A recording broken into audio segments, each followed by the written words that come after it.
अब आपके शहर गढ़वा में बड़े शहरों के तर्ज पर मिलेगी स्कूली शिक्षा। ऑक्सफोर्ड पब्लिक स्कूल जो सीबीएसई पर आधारित है। नामांकन प्रारंभ है, सीट सीमित है। हमारी विशेषताएं well planned academic curriculum, digital classroom facilities, air conditioner classroom, hi-tech computer lab, outdoor and indoor games, transport facilities, English learning and life skills. हमारा पता है Oxford public school, Narayanpur, Tandwa, Garhwa. संपर्क करें 9031474750। कोई गांव कस्बा हो, शहर हो, नगर या महानगर हो, पढ़ाई लिखाई पूरी करने के बाद हर किसी की इच्छा होती है वह डॉक्टर बने, इंजीनियर बने, एक अच्छे नौकरी में जाए। वह भी एक अच्छे नौकरी में गए थे, बहुत साल उन्होंने नौकरी की, लेकिन आज वो नौकरी छोड़ करके समाज सेवा में उतर आए हैं। हम बात यहाँ गढ़वा जिले के कांडी क्षेत्र निवासी विनीत कुमार की कर रहे हैं। वो हमारे साथ हैं। उनके द्वारा समाज सेवा के क्षेत्र को चुना गया है। वो इंजीनियरिंग की नौकरी कर रहे थे, उसे उन्होंने छोड़ दिया है, इसलिए कि जब भी वह गांव आते थे तो अपने गांव के साथ साथ क्षेत्र की बदहाली देख कर को उन्हें कसक होती थी। उस बदहाली को दूर करने के लिए उन्होंने समाज सेवा का रास्ता चुना है। हमारे साथ खुद विनीत जी हैं। विनीत जी, जब आप पढ़ाई पूरी किए थे, हर किसी की इच्छा होती है नौकरी में जाने की, आप भी नौकरी में गए, पढ़ाई पूरी किए, आज नौकरी छोड़ करके समाज सेवा का रास्ता क्यों चुना? सर, सबसे पहले तो हम आपको और आपके चैनल को बहुत बहुत धन्यवाद देना चाहता हूं। और दूसरी बात क्या है कि सर, जब भी हम छुट्टी में आते थे, जब भी हम लीव पे गांव आते थे, तो यहाँ पे जो गरीबी हम देखे लोगों के बीच में, चूँकि सरकार की कुछ योजनाएं जो है हमारे प्रखंड स्तर से लोगों तक पहुँचाने का काम किया जाता है, लेकिन बीच में इसको बीच में गरीब लोगों तक नहीं पहुँचाया जा रहा है।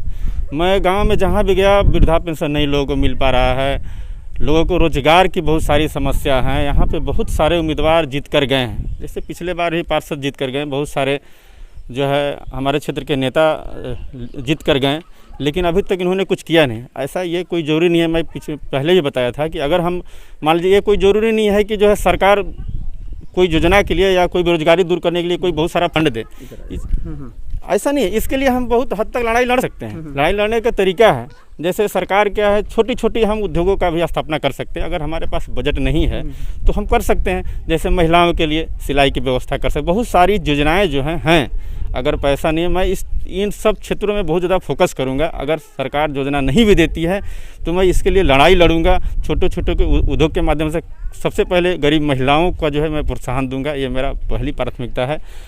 दूसरी बात, आप विनीत जी उस क्षेत्र से आते हैं जहाँ के युवक हैं जो पढ़ाई पूरी करने के बाद में रोजगार नहीं मिलता है, उन रोजगार के लिए सुदूर प्रदेशों में पलायन करना पड़ता है। यहाँ के लोग आज भी जमीन रहते हुए भूमिहीन का जीवन जीते हैं, कारण सिंचाई की कुछ सुविधा माकूल रूप से उपलब्ध यहाँ नहीं है। यहाँ के लोग आज भी बिहार और दूसरे प्रदेशों में धान रोपने और धान की कटनी करने जाते हैं, जहाँ से लौटने समय घटनाएं भी हो चुकी है। ऐसी कई घटना हमारे ज़िले में गवाह भी बनी हुई हैं। तो इस पीड़ा को भी आपने नज़दीक से देखा होगा। सर, ये सब पीड़ा हम बहुत देखे हैं। लॉकडाउन में भी पिछले बार हम देखे थे कि इस तरीके से घटनाएं बहुत घटी थी हमारे यहाँ। सर, क्या है कि हमारे यहाँ ज़मीन तो है, लेकिन बंजर भूमि है। बंजर भूमि है, ऐसा नहीं, अगर इस भूमि को अगर हम सुधार करें, इसको अच्छी तरीके से अगर इसको खाद देकर करें तो उपजाऊ हो सकता है। जितना है उतने में जो है हमारे जो लोग हैं अगर कमा कर खा सकते हैं, लेकिन सिर्फ अभी कमा कर खाने से सर पेट तो नहीं भरेगा ना। पढ़ाई भी है, हर कोई चाहता है कि बच्चों को उच्च शिक्षा दे। तो रही बात पढ़ाई करने के बाद, जैसे हम भी सर, जो लड़के यहाँ पे पढ़ाई किए हैं, बहुत सारे लड़के क्षेत्र में मुझे मालूम है डिप्लोमा किए हैं, बीटेक किए हैं और घर पे बैठे पड़े हैं। ऐसा नहीं है, लोगों को खुद से प्रयास भी करना पड़ता है। जब हम पास आउट हुए थे 2008 में सर, तो हम काफ़ी संघर्ष किए थे। संघर्ष करने के बाद हम 13 साल की नौकरी की, और ये दुसान पावर सिस्टम ये ओबरा में बहुत नज़दीक है और काफ़ी अच्छे पोस्ट पर थे। मेरी सैलरी भी बहुत अच्छी थी। मैं आपको बताऊँ, मैं 80,000 की सैलरी छोड़कर लोगों के बीच में आ रहा हूँ। इसलिए आ रहा हूँ कि हमारे क्षेत्र में जो बेरोजगारी देखा, जो मुझे दर्द हुई अंदर से, जब दर्द महसूस हुआ तो मुझे ऐसा लगा कि नहीं, हम जो हैं अब नौकरी करना हमारी बस की बात नहीं। कम से कम हम लोगों के बीच आए, अगर इस धरती पे आए हैं तो हमारी जो कमाई है उसमें लोगों का हक है, चाहे 10% हो या 20% हो। इसलिए सर, हम इस क्षेत्र में खासकर गरीबों के बीच में मुझे सेवा करने का भगवान ने मौका दिया है, और आप लोगों ने जो मुझे अवसर दिया, इसके लिए हम क्षेत्र को जो है समाज सेवा को जो है चुने हैं। जब भी में आते होंगे अपने गांव तो लोग ज़रूर कहते होंगे हमारे यहाँ ये काम नहीं है, हमारे यहाँ काम नहीं पहुँच रहा है। लोग प्रखंड कार्यालय से लेकर तक जिला तक जाते हैं, दौड़ लगाते हैं, उन्हें आवास नहीं मिलता, उन्हें वृद्धावस्था पेंशन नहीं मिलता। यही सब विकास को लेकर या तो पंचायत के प्रतिनिधि या जो जनप्रतिनिधि बनते हैं, विधायक बनते हैं, सांसद बनते हैं, कितना हद तक बदलाव हुआ इस क्षेत्र में? सर एक्चुअली में क्या है ना, मैं आपको बता रहा हूँ, अभी सबसे बड़ी क्या है कि लोगों के अंदर लालच बहुत बड़ी चीज़ है। यहाँ पे जो जीत के जाए है ना, वो उन लोग में सबसे बड़ी कमी है, समाज का सेवा नहीं कर रहे हैं। उन लोग क्या हर जगह कमीशन खोरी जो चल गई है ना, ये बहुत गलत चीज़ है। ऐसा कुछ नहीं है सर। अगर आप मान लीजिए सपोज दैट आप बीडीओ हैं, सीओ हैं, कर्मचारी है या शिक्षक हैं, जिस रूप में हैं, सरकार आपको वेतन दे रही है, फिर आपको 2% कहाँ से बना, 4% कहाँ से बना? अगर वो परसेंटेज को हम नहीं लेते हैं तो हमारा विकास ऑटोमेटिक होगा।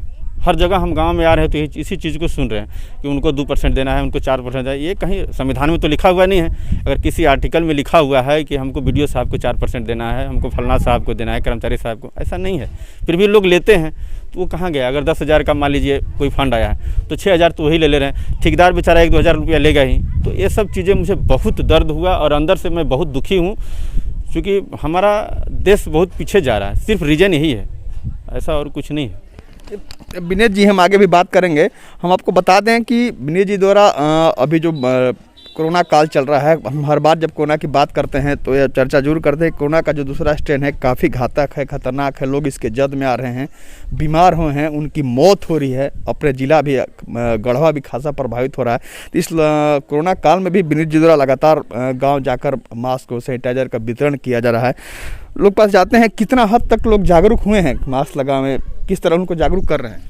सर देखिए, लोग अभी क्या है, मास्क तो लोग लगा रहे हैं, लेकिन सिर्फ मास्क लगाने से ही कोरोना दूर नहीं होता है। जैसे क्या है कि हम सबसे पहली बात क्या है, डॉक्टर के पास हमको जाने की ज़रूरत नहीं पड़ी है। मैं लोगों को हर बार लोगों को बता रहा हूँ, सुबह क्या है गर्म पानी पिएं, शाम में यदि आपके घर में दूध है, दूध में हल्दी डालकर पिएं, आदि का सेवन करें। ये सब चीज़ें हैं, मास्क ले, और जब भी कोई भी कार्य करें, घर में किसी से हाथ मिलाएं तो डिटॉल से हाथ धोएं। मैं इस तरीके के हर लोगों को जितना हमसे हो पा रहा है, लोगों को मैं समझा रहा हूँ कि इस टाइप से काम करें, लोगों से दूरी बना कर रहे हैं। तो ये सब चीज़ करने से हमारे ख्याल से हम रोक तो नहीं सकते हैं, लेकिन कम जरूर कर सकते हैं। ये हमारी है, हम लोगों से अपील यही करना चाहेंगे और कर भी रहे हैं। अब जिला परिषद जो पंचायत का चुनाव होगा आगे चल करके, जिला परिषद के उम्मीदवार के रूप में आप सामने आ रहे हैं, आप भी निर्वाचित होंगे, तो आपसे भी लोगों की अपेक्षा होगी। किस तरह अपेक्षा पर खरा उतरने की कोशिश करेंगे आप? सर मैं सबसे पहले जब जीत कर आऊँगा तो मैं तो अगर हमारा जो भी है, जैसा पिछले जिला परिषद के द्वारा मैं सुना गया था कि हम लोग को जो है फंड नहीं दिया था, ऐसा कुछ नहीं है। हक तो लेनी पड़ती है। अगर मैं जीत कर जाता हूं तो हक लेने का मुझे तरीका कैसा है, ये हमारा कुछ चीज़ें हैं जो हक कैसे लेना है मुझे भली भांति आती है। तो हक लेने के बाद जैसे हम हर ग्राम स्तर पे सबसे पहले तो मीटिंग करेंगे, हर आदमी के हर वीकली हमारा जो रहेगा प्रयास रहेगा, वीकली हम हर गरीबों के बीच में, रोजगार जो बेरोजगार लड़के हैं उनके बीच में मीटिंग करेंगे। और जो बेहतर हो सकेगा, मैं लोगों से ही सलाह लूँगा कि अभी इसमें बेहतर क्या हो सकता है, किस तरीके से बेरोजगारी दूर किया जा सकता है।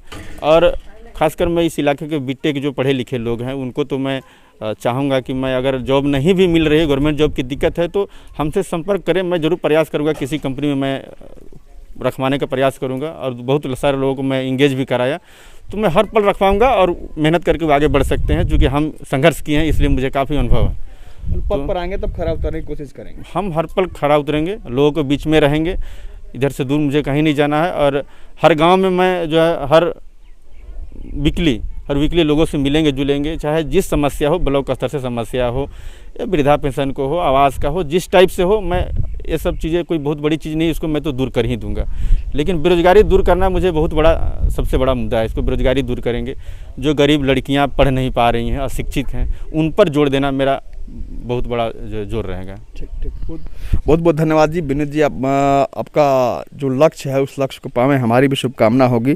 और एक बार फिर हम कहेंगे कि आज भी समाज में ऐसे युवाओं की ज़रूरत है जो समाज के पिछड़े तबके के लोग हैं, जिन तक विकास नहीं पहुंच पाता है, जिन तक योजनाएं नहीं पहुंच पाती है, जिन तक लाभ नहीं पहुंच पाता है, वो बाहर नहीं निकल पाते हैं।